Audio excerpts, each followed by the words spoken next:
In the earlier part, we have seen about the road transport. Now we will look toward the railways. Railways are the principal mode of transportation for freight and passengers in India. Principal, main, important mode of transportation for the movement of the goods and the passengers. Railway also make it possible to conduct multifarious activities like business, sightseeing, pilgrimage, along with transportation of goods. It is not moving only the goods. Along with it, other activity also supported by the railway, like business, sightseeing, pilgrimage for the long distances. Apart from an important means of transport, the Indian Railway have been a great integrating force for more than 150 years. The force is working more than 150 years.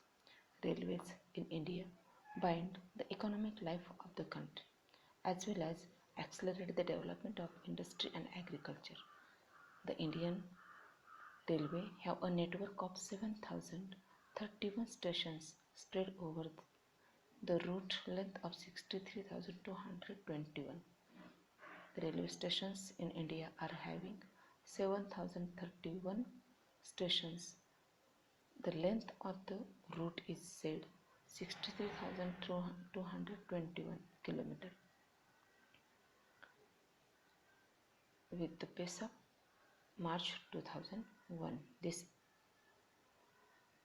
figure is showing according to March 2004.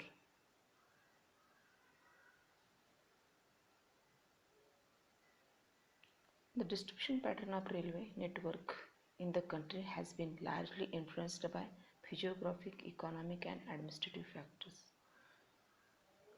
The factors which are made effect on the distribution. Physiography. It is a very common essential factor which make effect on the development of railway track. In the plain region, it is easy to build, but in the high terrain, it is very difficult to build. So physiography makes effect here. Economic. If in that place something is available to move, then it will be help. High population is needing, high activities are needing, so in that region only it will be developed, and the administrative factor who runs it. The northern plains with their vast level land, high population density and rich agricultural resources provided the most favorable condition for their growth. The example is here having of the physiography. Northern plain. The northern plain is having same in the level, dense populated, fertile land, so agriculture development is also here. That is why in this region it is developed more than the rest of the India. However, a large number of rivers requiring constructing of bridges across their wide beds posed some obstacles. The rivers creates problem here because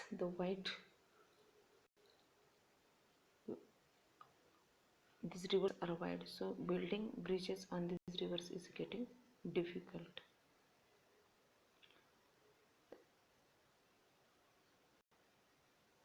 In the hilly terrain of the peninsular region, railway tracks are laid through low hills, gaps or tunnels. The Himalayan mountainous regions too are unfavorable for the construction of railway line due to high relief, sparse population and lack of economic opportunity.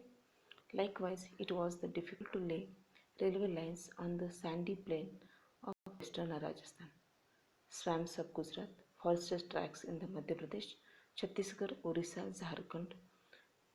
The contiguous stretch of Sahyadri could be crossed only through the gaps or passes ghats in the recent times. The development of Konkan Railway along with the west coast has facilitated the movement of passengers and goods in the most important economic regions of India.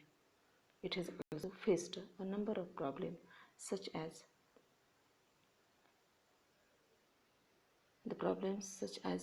somewhere we have discussed also how the Konkan Railway creates the problem.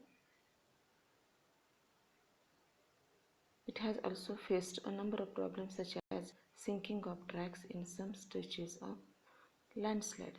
In the rainy season, we often listen due to landslide. The Konkan Railway is closed, or for this time this is not working. So this happen. These are the problems seen by this region. Again, what are other problems? Many passengers travel without ticket. This is the tendency in the people. Without ticket, they try to travel, and automatically this is the lag, economical lag to the railway. Thefts and damaging of railway property. This is also a common problem. The railway tracks are laid in a different region. Somewhere, wherever for crossing this railway standing, there is a problem of the theft. People having tendency to damage the property also. This is a big problem. There is a chain in the railway to pull it. If one is having problem, he or she can stop the railway by pulling this chain. But some people unnecessarily pulling this chain and making problem for the railway. It is the waste of the time. There are 3 types of tracks of the railway. This is shown in your book also. You can take help of the table which is given in your book. 3 which are here: broad gauge, meter gauge, narrow gauge. The distance in between track labeled this one: broad gauge, meter gauge and narrow gauge. In the broad gauge, the distance is 1.676 meter. In a meter gauge, 1 meter distance is only, and in narrow gauge it is less than 1 meter, that is 0.762 and 0.610. These are the kinds of railway tracks. The Indian Railway is now reorganized into 16 zones. It is working through the 16 zones. This is the activity to you people. Find out the current railway zones and their headquarters. Also locate the headquarters of railway zones on the map of India. Pipelines. Pipeline transport network is a new arrival on the transportation map of India. This is newly which emerged in the India. In the past it was used, but for only water transportation it was used to cities or the industries. But now the objective, the aim to use pipeline is changed. Now these are used for transporting crude oil, petroleum product and natural gas from oil and natural gas field to refinery, crude oil to refining, making pure. Then toward the fertilizer factories and big thermal power plants to transport the raw material. These are used. Solids can also be transported through the pipeline when converted into slurry. It is useful to transport the solid also, but the solid should be converted in the slurry. Slurry is a thick liquid. The far inland locations of refinery like Brahmaputra, these places are developed. These are inland places, but these are refinery places. It's are developed due to the pipelines like Burani, Mathura, Panipat and gas-based fertilizer plants could be thought of only because of pipelines. Initial cost of laying pipeline is high. The laying pipeline is high, but once it is laid, the maintenance is less. but subsequent running costs are minimal. The maintenance is less. It rules out transshipment losses or delays. The losses and delays also can be avoided through the pipelines. The pipelines transport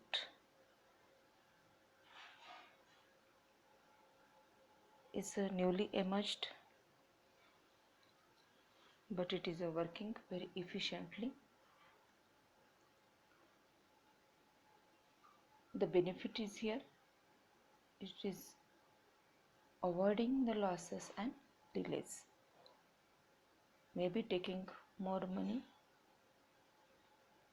more investment in the initial, but later on it works very well. The maintenance is less. There are three important networks of pipelines transportation in the country. These are three important networks which is shown on the map you are looking. First is here toward the east in the Assam to Uttar Pradesh. The between places are Guwahati, Burani and Allahabad. Via this is working from Assam to Uttar Pradesh. It is having branches also. It has branches from Burani to Haldia to the south of this one toward the Kolkata you are looking, Haldia, Burani to Haldia via Rajband, and another is Rajband to Maurigram and Guwahati to Siliguri. These are the places.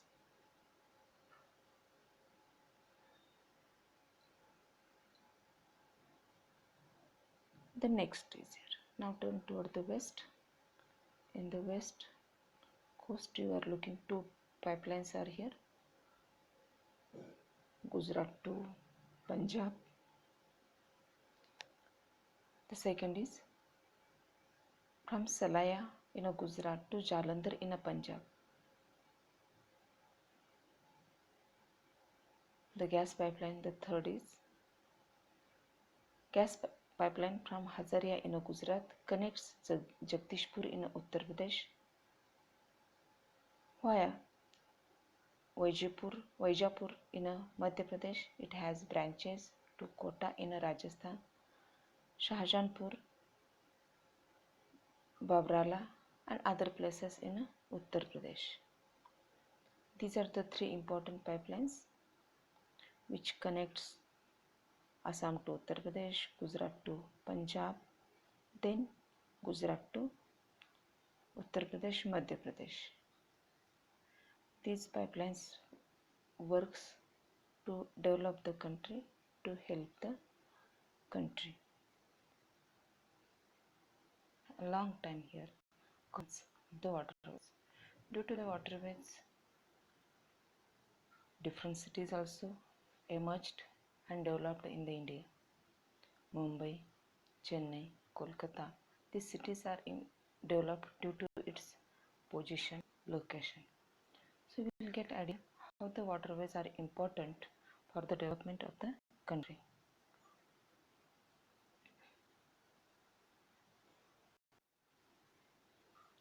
Since time immemorial, India was one of the seafaring countries. India is an important seafaring country. Since the medieval age, we knew it well. Seamen sailed far and near. The seamen reached far also and near also. In the class 9th, you have studied how the Indian position, Indian location connected to the rest of world in the east and west. Thus, they were carrying and spreading Indian commerce and culture. Not commodities only they exchanged. These people exchanged culture also. Waterways are cheapest means of transport. This is the cheapest means of transport. This is helpful to carry heavy and bulky goods. The heavy and bulky goods are carried easily. That is why this is suitable for that kind of goods which is heavy and bulky. So make connection with the manufacturing. While locating any heavy industry, it is important whether water transport is available there or not. If it is available there, it is easy to locate these kind of industries in these places. It is a fuel efficient and environment friendly mode of transport. The fuel is used here less and it not damages more environment. If any accident is there in the ocean like oil leakage or any other, that time it is damaging, but other damages are not cause of this one. India has inland navigation waterways of 14,500 km. The inland navigation is India using 14,500 km in length, but it's are not more developed. Out of this, only 3,700 km are navigable by mechanized boats. The mechanized boats are used very less, it should be used more.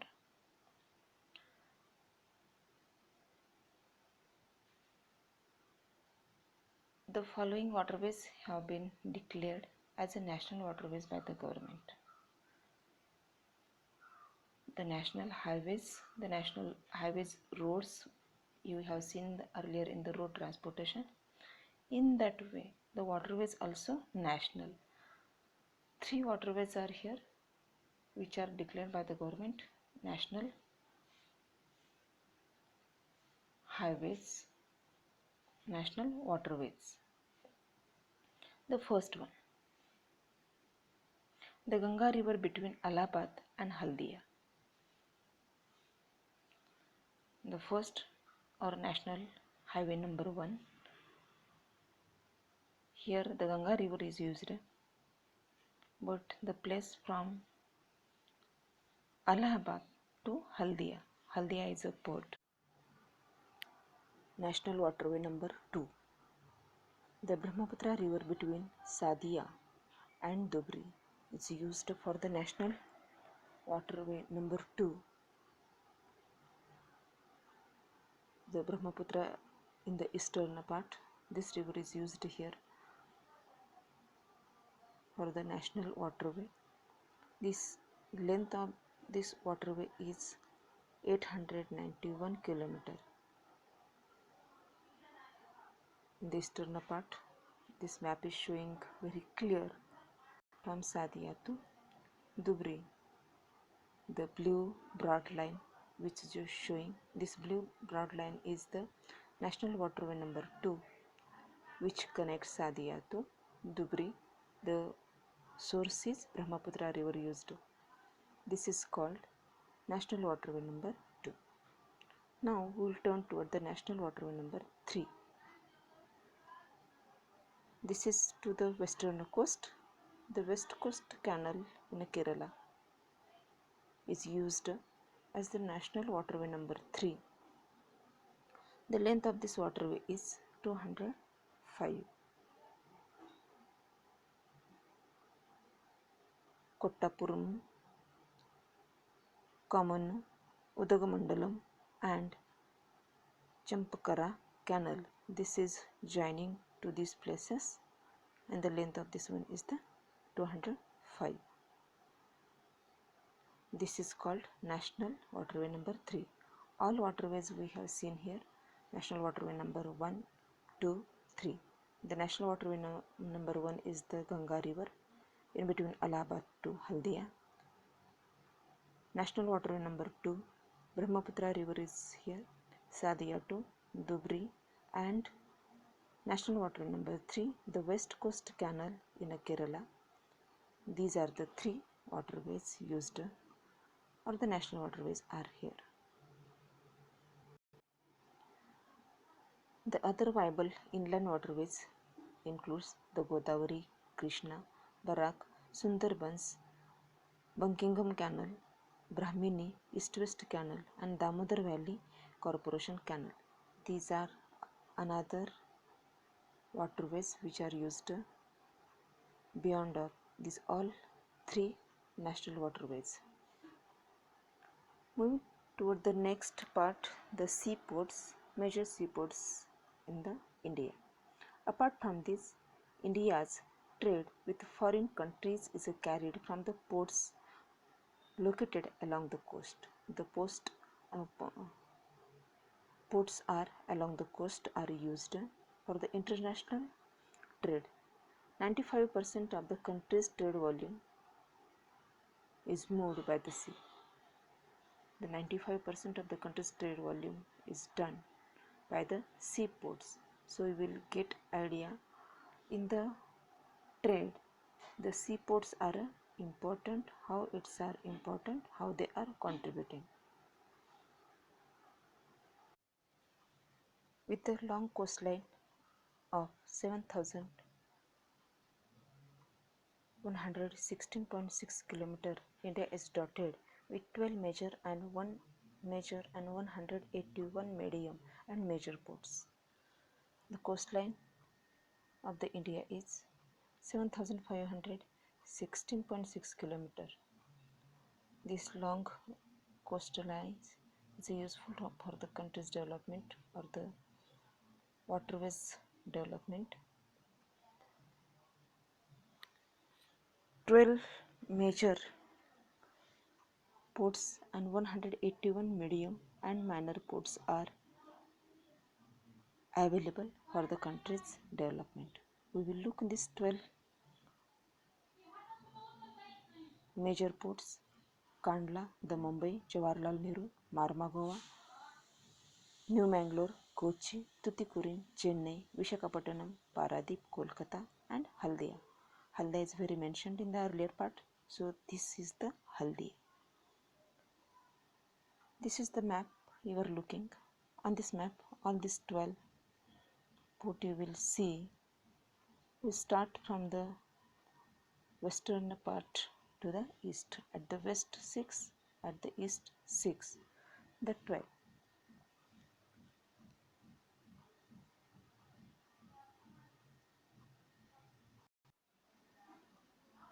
First we will see the Kandla at the west coast. This is the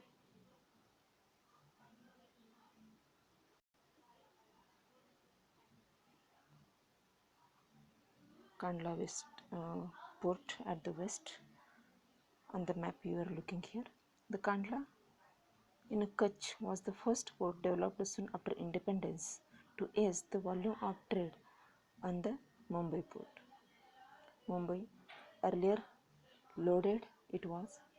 To reduce the volume of the Mumbai, the Kandla was developed after the independence.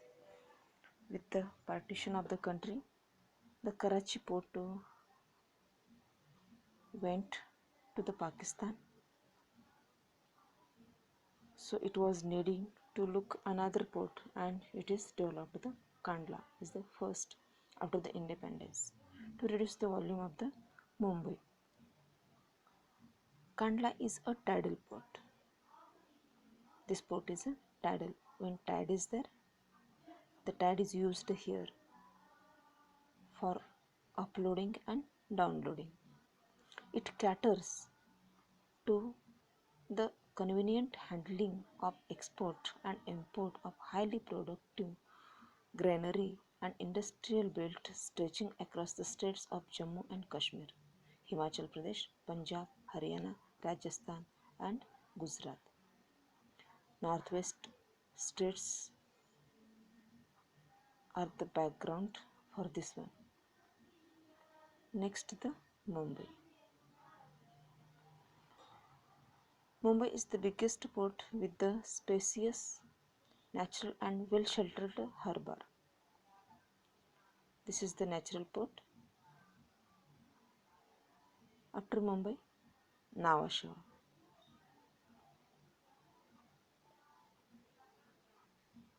The Jawaharlal Nehru port was planned with the view to decongest the Mumbai port and serve as a hub port for this region.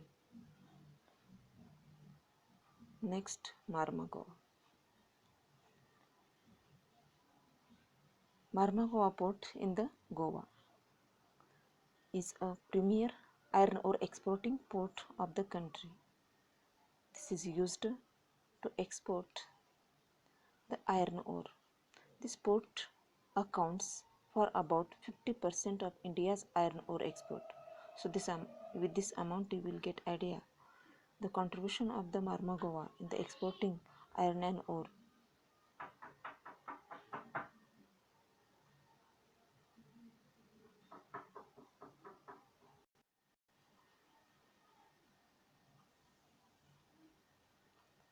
After Marmagaon, New Mangalore. This is the New Mangalore spot you are looking at the western part.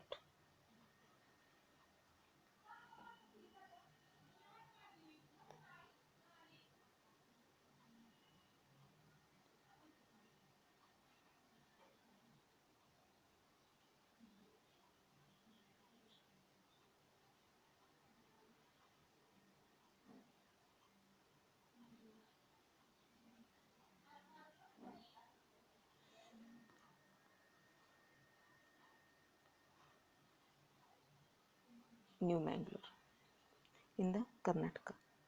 New Mangalore port, located in Karnataka, caters to the export of iron ore concentrates from Kudrenmukh mines. The iron ore which is taken from the Kudrenmukh mine is exported from the New Mangalore.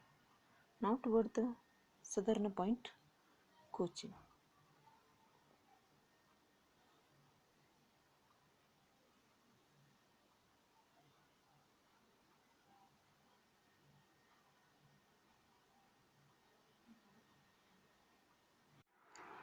Airways. The air travel today is the fastest mode, most comfortable and prestigious mode of transport. Airways are considered having the fastest mode of the transport. It is most comfortable and part of the prestige also. People like to travel by airways to show the reputation, to show the prestige. It can cover very difficult terrains like high mountains, dreary desert, dense forest, and also long ocean stretches with great ease. Airways can travel from the places which are difficult to travel for others means of transport. This can be travel in the high mountains, dense forest, dreary desert, or the oceanic stretches.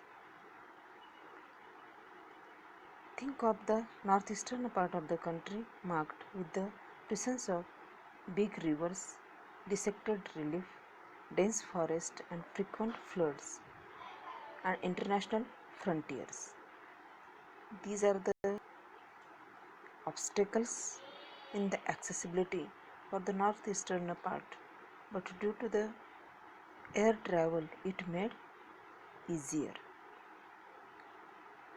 in the northeastern part.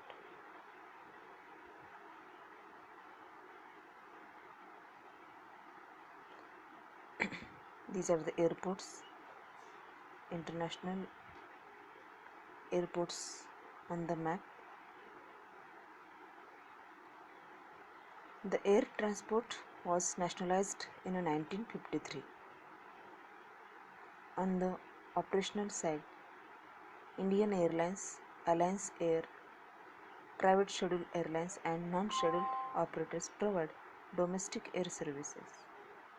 Air India provides international air services. Pawan Hans Helicopters Limited provides helicopter service to oil and natural gas commission in its offshore operations. To inaccessible areas and difficult terrains like the northeastern states, and the interior part of the Jammu and Kashmir, Himachal Pradesh, and Uttaranchal. Indian Airlines operations also extend to the neighboring countries of South and Southeast Asia and the Middle East. The activity for you people, you have to do this one. Find out the names of countries connected by Indian Airlines.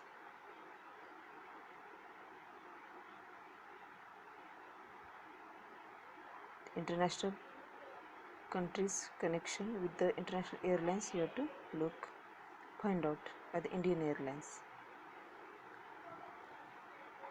It is not accessible to the all, it is not affordable to the all. Air travel is not within the reach of the common people, not affordable to the all. This can be afforded by very few people.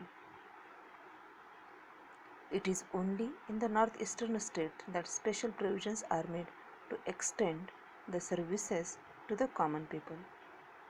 In the northeastern part, for the common people, it is become accessible because the special provisions are made to connect accessibility with this region.